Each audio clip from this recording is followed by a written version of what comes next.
Hey there, everybody. Hey, Planeteers. David Coburn here, voice of Captain Planet, among other things. Actor, writer, musician, director, painter, animal lover, soup maker, father. And delighted to be in conversation with Amber Jones. Of course, the pleasure is mine, but the power is yours. Hello, everybody. Amber here. Welcome back to In Conversation with ATF. My guest today is an actor, a voice actor. He's a literal superhero. He's literally Captain Planet IRL with his environmental work. I mean, not just IRL. He was the voice of Captain Planet in Captain Planet and the Planeteers, and also returned to voice him in OKKO, Let's Be Heroes. He also has voiced Donnie Wahlberg and Nikko in the New Kids on the Block cartoon, Dan Darrett in Pole Position, Toolbox in Defenders of Dynatron City, Lee Jordan in Where on Earth is Carmen Sandiego, as well as other programs like Oh Yeah Cartoons and Zip Zip. Oh, and also the video game Mario vs. Rabbids Sparks of Hope. Sparks of Hope. There we go. It sounded like I said Spots of Hope. I don't know why. Anyways, live action wise, you may know my guest from shows such as One Day at a Time, which was his first acting role. He played Ted Loomis, Walter Potter in Harry and the Hendersons, and also other shows such as Rags to Riches, The Monsters Today, 21 Jump Street, Growing Pains, Star Trek The Next Generation, and The Fresh Prince of Bel-Air. He now lives in Paris, France, just across the water from me. And he is one of the sweetest people ever. And I'm so excited because he'll be at Wales Comic Con in Llangollen this weekend. My guest is David Coburn. Hi, David. Woo! Wow. What an intro. Wow. Yeah. Oh, my. Thank you. Thank you, Amber. Thank You're you. welcome. You're welcome. First of all, got to start by asking, how are you doing today? Good. Oh, never changed though. But honestly, like I've seen a little bit of Captain Planet because I'm not being funny. The cast in that is very, very stacked. And I've got to ask my honest first question. I'm not sure if this is true or not. Are you related to James Coburn? No. It's a fair question. I get asked it a lot, but we did work together. He played Loot and Plunder in Captain Planet and the Planeteers. He was one of the eco-villains. He did, And yes. so we were honored with his presence for a few sessions. And he was a gracious, humble, beautiful man. Really nice guy. We shared our last name simply by coincidence. But he was a great guy, and I was honored to meet with him, and I was really, really honored to work with him. Got to work with some incredible celebrities on that show, like Whoopi Goldberg, Meg Ryan, Sting, Dean Stockwell, Ed Asner, Jeff Goldblum, Tim Curry. Oh, I'm jealous.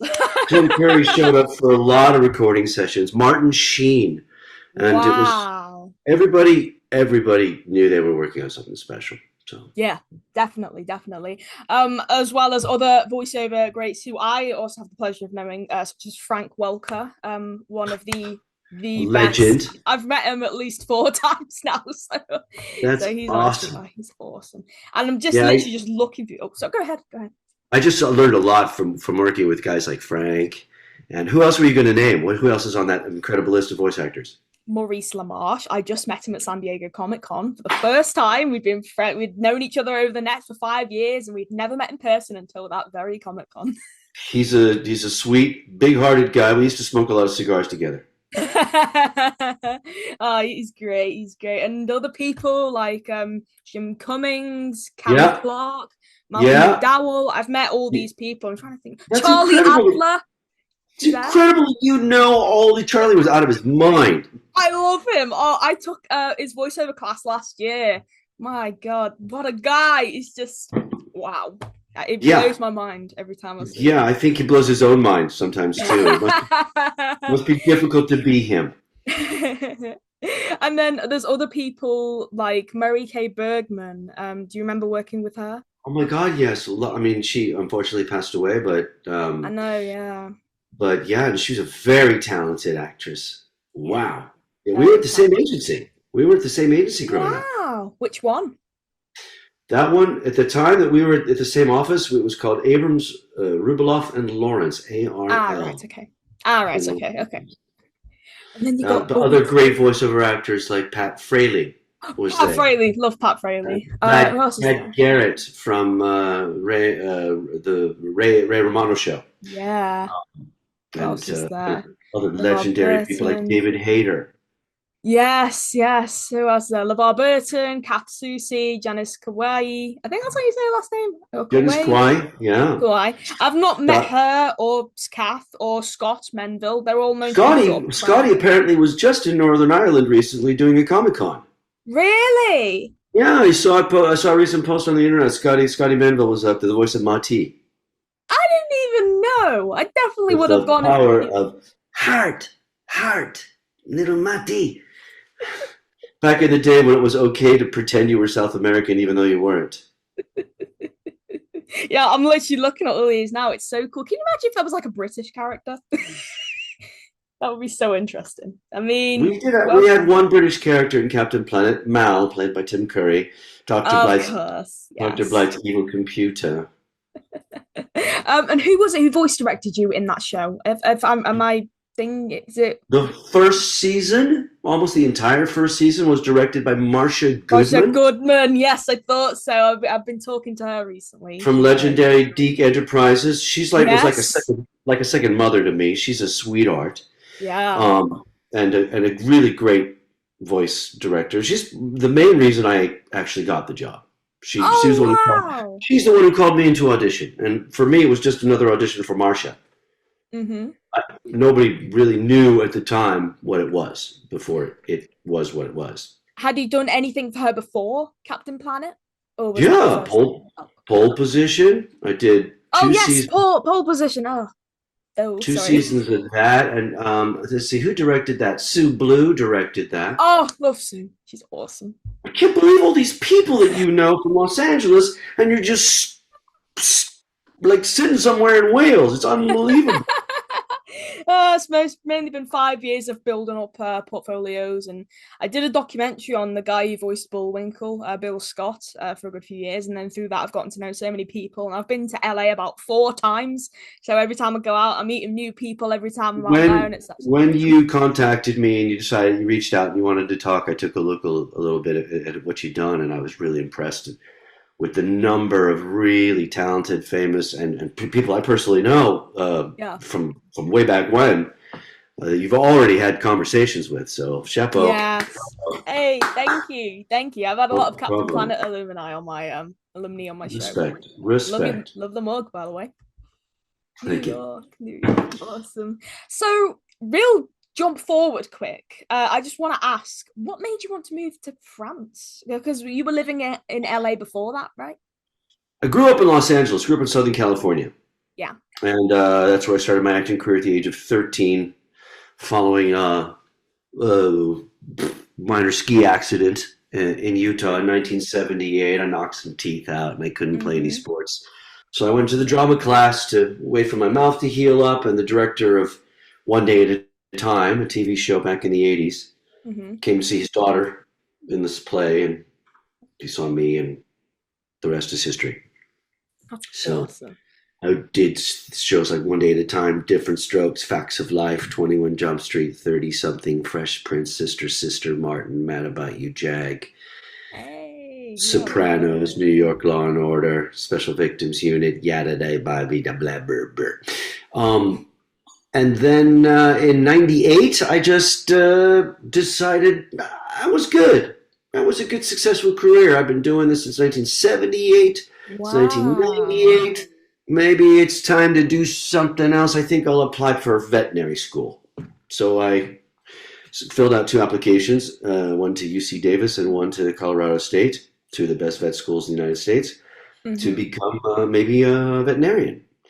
And I had the envelopes filled with my college transcripts and letters of motivation and all kinds of my grades I had to go find. And I was on my way to the post office when my agent called me and asked me if I had 16 bars of a song to sing.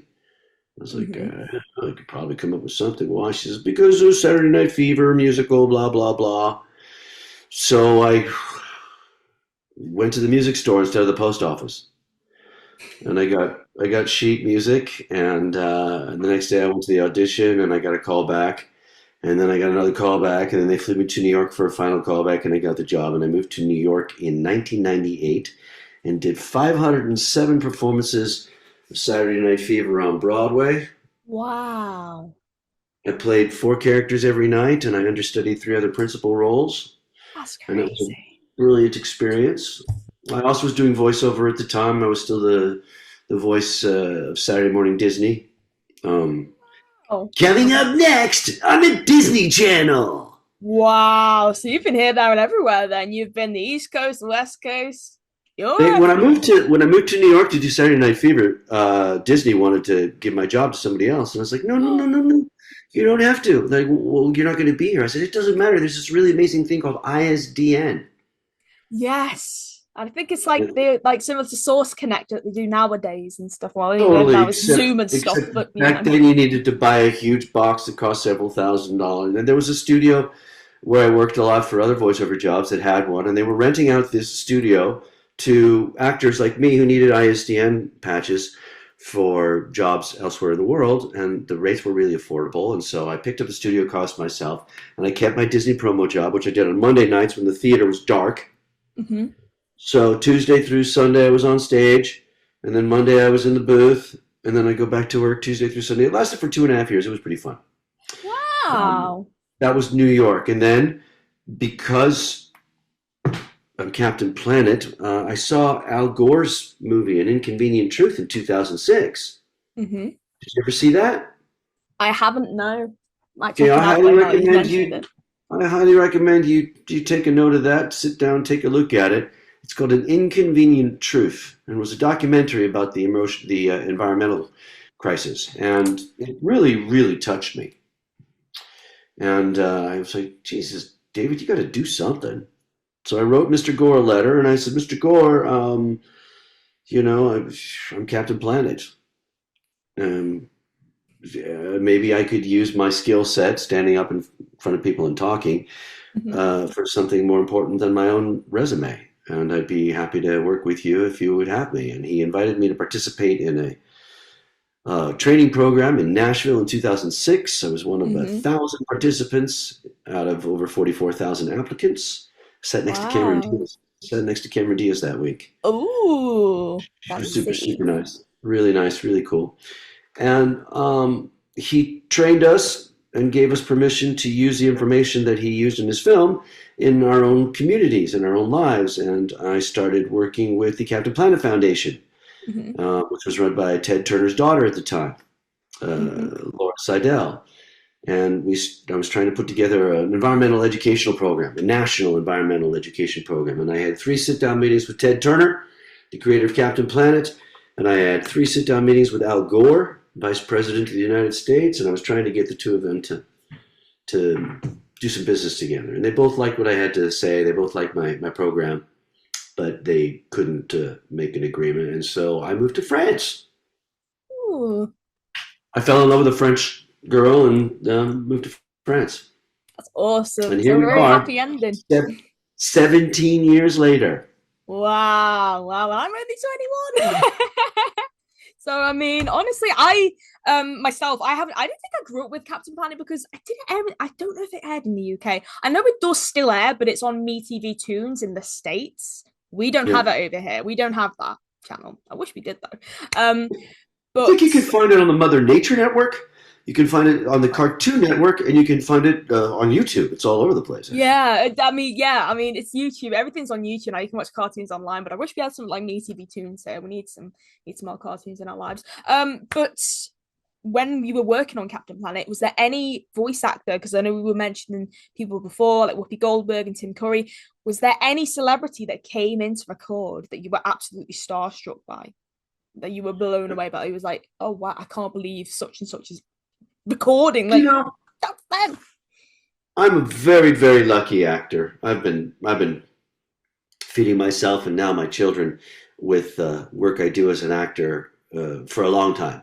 And I'm not easily starstruck. I've worked with some pretty amazing people. I've worked with some pretty famous people.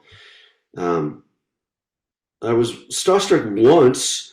It was the night I was working with Jeff Bridges in The Fabulous Baker Boys. I had a lovely scene with him when I was 20 5, Mm-hmm. 5 years old, in a great film called The Fabulous Baker Boys that he did with his brother Beau Bridges and Michelle Pfeiffer. Wow. I wasn't really starstruck by the people that came in to do Captain Planet with us. I was impressed that everybody had agreed to work on this important project for union scale, union minimum. Yeah. And I was really impressed by Ed Asner because he played Hoggish Greedley. He was a very beautiful man and a great actor.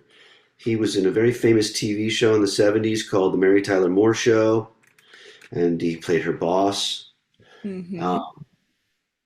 And Ed was there for every session that he wasn't out of town. He would usually show up sweaty with a sweaty t-shirt and a towel around his neck because he would always come directly from the gym. But I was really impressed by Ed's commitment to being part of the ensemble and reading everything with us. Tim Curry was there for many, many sessions as well. Whoopi was there when she was free, and she brought her Oscar in one day. Oh wow! She got an Oscar one year. That's I think it was awesome. for Sister Act. I think, and she brought it into work, and we all got to touch it. Everybody was so humble because they knew that what we were doing was more important than ourselves.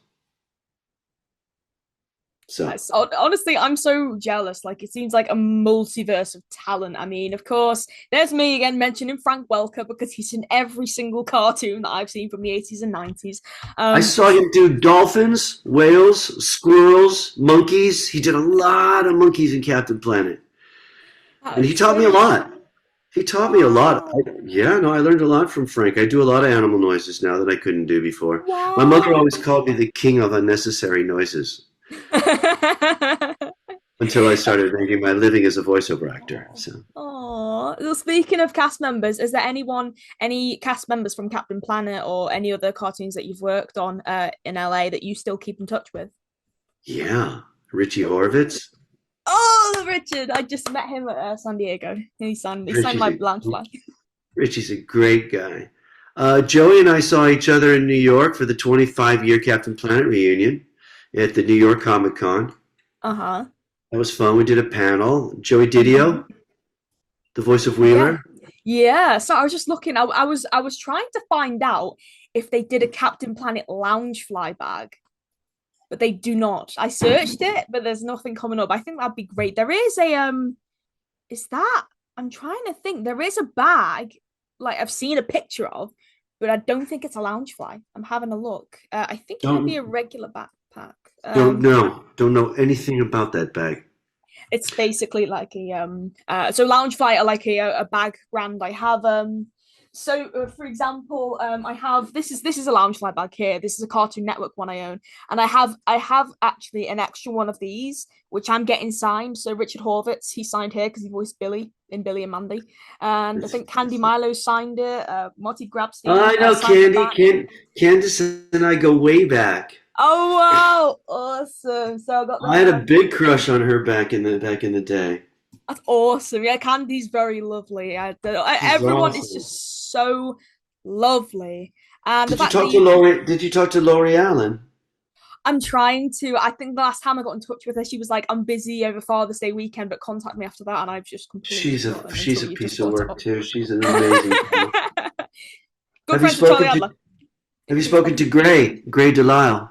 I've met her in person, but I usually speak to her. She's very busy. I don't think she uses like social media. She only really uses, I think, like 1 or 2 social medias, which I don't really use, so I don't really keep it. She's big into her songwriting stuff. She does a lot of really great songwriting. She's a good songwriter.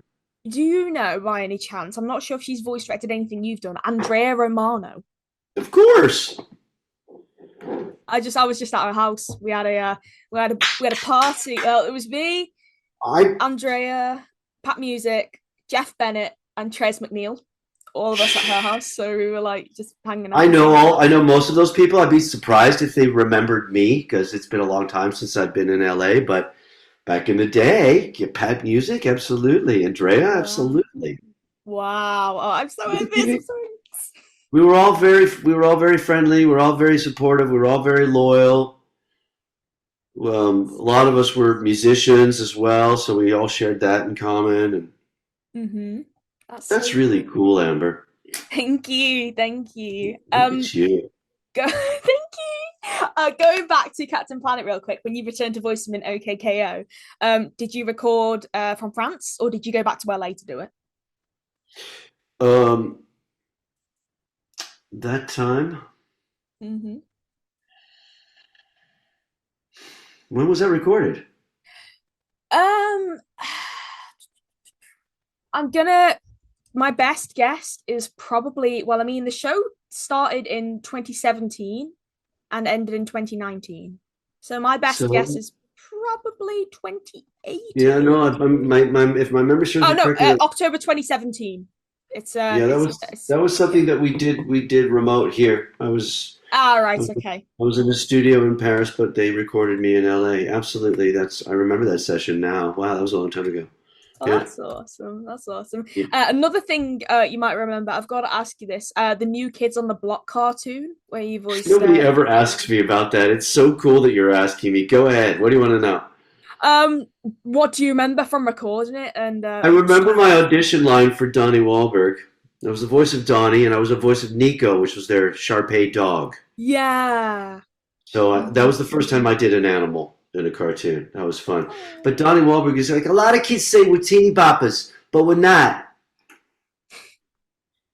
That's so awesome. My friend Taylor is a huge New Kids on the Block And fan. Nico had a lot of extra skin on his face because he was a Shar-Pei. So Hmm. he was like,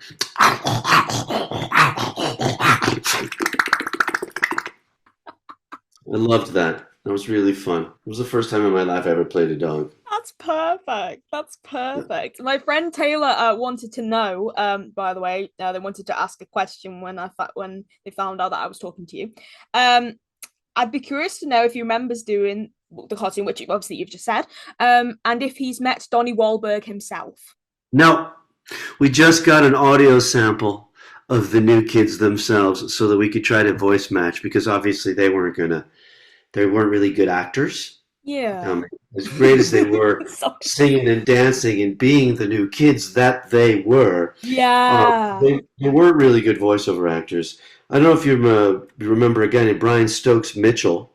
I do. I did try and get him on my show, but I think he's a Broadway star now, so I've Well, not been that's able to why I get him brought on him my show. up because Brian was also a new kid on the block, Yeah, he was. I've literally got the page open now. It's so and awesome. we ran into each other quite just by accident because his theater was Really? 2 blocks away from the theater where I was doing my show, and he was Mhm. doing "Kiss Me Kate" on Broadway, playing the lead role in "Kiss Me Kate." He's a Wow. brilliant singer, and he measures, I don't know, 6.5 feet tall. He's a ridiculous, Wow. Okay, talented, that is and tall. crazy, ridiculously handsome, talented man. Hold on, I think that's my kids. I'll be right back. So, David, you've also been doing voice work while you've been in France as well, because recently you worked on a video game, Mario versus Rabbids, Sparks of Hope. How'd that go That's down for just you? that's just one of many wonderful opportunities I've had since I got here. That was fun. If my memory serves me correctly, um, I played several characters in that, Hmm. including an old mage, a Yeah, I wizard. think it was Woodrow and Augie. I think it is. Yes. Yeah, I haven't. I've got the first one. I think that's. I can't remember. No, Kingdom Battle's the first one, and I think the second one is Sparks of Hope. I believe. I Have might you be wrong played though. them? I played the first one, but not the second one. Cool. You know, they're I'm fun. I love I'm those very people. interested. I feel bad for the guy who has to do all the blah blahs. Honestly, like I That's have. literally all he does all day. He's made a lot of money. Literally saying nothing but blah blah blah blah blah blah blah. So Someone give this guy a honey and I've done lemon. lots of characters for the show, not just that game, but for the Hmm. rabbits themselves, for the English versions. I Oh, played so cool. Yuri, the Russian cargo pilot, and I've done a handful of TV reporters, and I've been a Hmm. bunch of city mayors. Hmm. Um, most of the humans in the show. Oh, that's awesome. That's awesome. Now, jumping straight over to your live action career, of course, you've done obviously the Monsters Today, The French Prince of. I mean, the French Prince of Bel-Air does sound French like a Prince good of Bel-Air. show. There you go. I'd like to see that one. Bonjour, Uncle Phil. Yeah. So working on these as well as doing your voiceover, which this is probably going to be a bit of a hard one for you. Which do you prefer, voiceover or doing live action? Well, there's more than just voiceover and live action, to be perfectly honest with you. There's also, these days, there's a lot of video game work. And video game And work means theater and stage. motion capture Yeah. and Mm-hmm. and voiceover. Motion capture is where you put on a suit with light captures all over your body and your face, and you get to incarnate or play all kinds of amazing characters. I've done some great games like Detroit, Beyond Human, Become Human. I did Beyond Two Souls with Ellen Page and Willem Dafoe. At 25 days on Beyond Two Souls. And I love motion capture because you're working in a world entirely of your own imagination. You're in a room full of infrared cameras that are picking up body motions. You're not seeing anything. So consequently, you can play anything. You're not limited by your own physical appearance. So in that game, I played 11 different characters. Wow. In one scene, I'm a teenager, street dweller, beating up an old man, and the old man that's getting beaten up in the same scene. So that's really fun and very creative. I love working on camera because it's truly a collective art form. It requires camera and lights and sound and makeup and hair, and I love the crew environment. I just love the collaborative nature of movie making. It's really satisfying. Voiceover is great because there's fewer limitations. I'm not limited by what my face actually looks like. Mm-hmm. But it's very often a job I do all alone in a recording booth.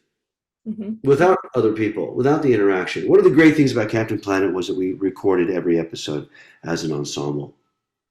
Ooh, that's how they did things back. That's how they did things back in LA. Yeah. Set up the microphones in a horseshoe shape, and we would read the lines down from 1 to 150, whatever there was in that show. But everybody had a sense of the continuity of the show and how their little 4, 5, 10, 20 lines fit into the larger picture. Sometimes when you come into the booth and you're all by yourself, they tell you some context, you'll read a couple of pages, and then you'll do your best to make or give something that will cut into whatever. When you're all reacting to each other, you feed off each other's energy, and the emotional quality of the work is better. It's also more satisfying as an actor. Sweet, that's awesome. My final question to you, David, would have to be, who do you class as your voiceover or acting heroes?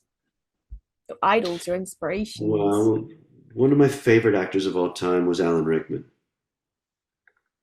Alan Rickman was Professor Snape in Harry Potter.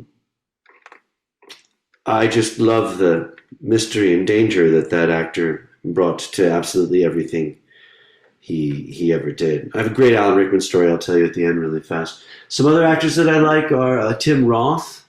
Back in the day, I was a huge fan of Dustin Hoffman and Al Pacino and Robert De Niro. But these days, I'm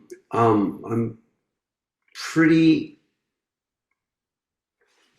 Who do I admire?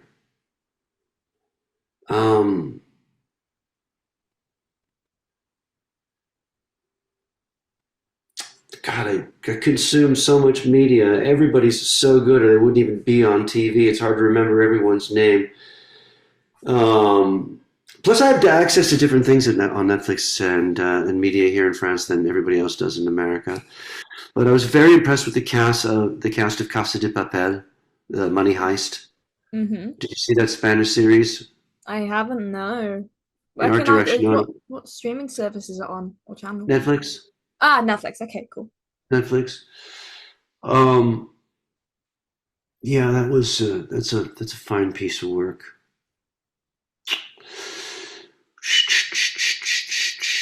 Alan Rickman is one of my all-time favorite actors. I went to Sundance several times to, try to sell movies and Mm-hmm. get into the Hollywood experience, and I wasn't very successful at doing that, but I did have a good time skiing. And when I wasn't skiing, there was really only one actor I wanted to see, one movie I wanted to see. It was a film by Alan Rickman, starring Alan Rickman. And I drove 45 minutes from Park City to Sundance. And I was the only guy in the group that had a car, so everybody needed me to get there. And so we drove there. We waited outside in line for about an hour. It was cold. We got up to the velvet ropes in front, and they let my three friends in. And clink, David, you can't come. I'm like, what do you mean I can't come? They said, no, the theater's full.